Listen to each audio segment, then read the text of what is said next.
ಬಂದೂಕಿನ ಮೂಲಕ ಮಾತನಾಡ್ತಾ ಇದ್ದ ಮಾವೋವಾದಿಗಳನ್ನ ಮುಖ್ಯವಾಹಿನಿಗೆ ತರುವಂತಹ ಕೆಲಸ ಆಗ್ತಾ ಇದೆ. ಇದೇ ವಿಚಾರಕ್ಕೆ ಸಂಬಂಧಪಟ್ಟಂತೆ ಮಾಜಿ ಸಚಿವ ಕಾರ್ಕಳದ ಶಾಸಕ ಸುನಿಲ್ ಕುಮಾರ್ ಅವರು ಮಾತನಾಡಿದ್ದಾರೆ. ಸಿದ್ದರಾಮಯ್ಯನವರು ಅಧಿಕಾರಕ್ಕೆ ಬಂದಾಗಲೆಲ್ಲ ನಕ್ಸಲರಿಗೆ, ಉಗ್ರರಿಗೆ ಸುಗ್ಗಿ, ನಕ್ಸಲರಿಗೆ ಕ್ಷಮೆ, ಪ್ರಕರಣ ರದ್ದು, ಸುಖ ಸೌಕರ್ಯ ಎಲ್ಲವೂ. ನಕ್ಸಲರ ಕೃತ್ಯಕ್ಕೆ ಲೈಸೆನ್ಸ್ ಕೊಡ್ತಾ ಇದ್ದಾರೆ ಸಿದ್ದರಾಮಯ್ಯನವರೇ ಅಂತ ಹೇಳಿ ಪ್ರಶ್ನೆ ಮಾಡಿದ್ದಾರೆ. ನಕ್ಸಲರ ಈ ಶರಣಾಗತಿ ಪ್ರಹಸನವೇ ಅನುಮಾನಾಸ್ಪದ ಅನ್ನುವಂತಹ ಅನುಮಾನವನ್ನು ಕೂಡ ವ್ಯಕ್ತಪಡಿಸಿದ್ದಾರೆ.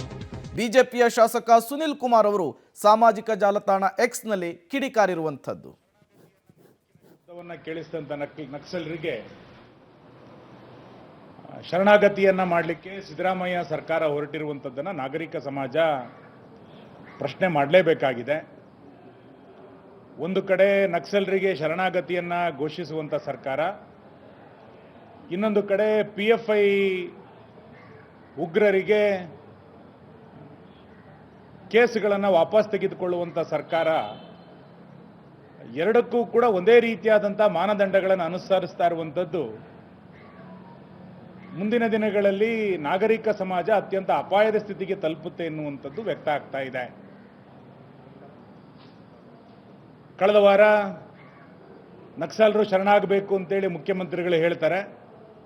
ಒಂದು ವಾರದಲ್ಲಿ ಅವರು ಶರಣಾಗ್ತಾರೆ ಅಂತಂದ್ರೆ ನಕ್ಸಲರಿಗೆ ಸಿದ್ದರಾಮಯ್ಯನವರು ಹತ್ರ ಇದ್ದಾರಾ, ಅಥವಾ ನಕ್ಸಲರಿಗೆ ಹತ್ರ ಇರುವಂಥವ್ರು ಸಿದ್ದರಾಮಯ್ಯನವ್ರ ಹತ್ರ ಇದ್ದಾರಾ? ಇವೆಲ್ಲವೂ ಕೂಡ ಇವತ್ತು ಕಾಡ್ತಾ ಇರುವಂಥ ಪ್ರಶ್ನೆಗಳು.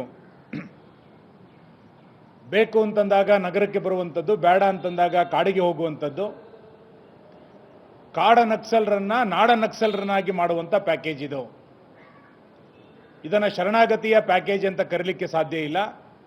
ಕಾಡ್ನಲ್ಲಿರೋರನ್ನ ನಾಡ ನಕ್ಸಲರನ್ನಾಗಿ ಮಾಡ ಆರೋಪ ಪ್ರತ್ಯಾರೋಪ ಏನೇ ಇರಬಹುದು, ಬಟ್ ನಕ್ಸಲರು ಮುಖ್ಯವಾಹಿನಿಗೆ ಬರ್ತಾ ಇರುವಂತಹದ್ದು, ಶಸ್ತ್ರಾಸ್ತ್ರಗಳನ್ನು ತ್ಯಜಿಸಿ ಶರಣಾಗ್ತಾ ಇರುವಂಥದ್ದು ನಿಜಕ್ಕೂ ಕೂಡ ಒಂದೊಳ್ಳೆ ಬೆಳವಣಿಗೆ.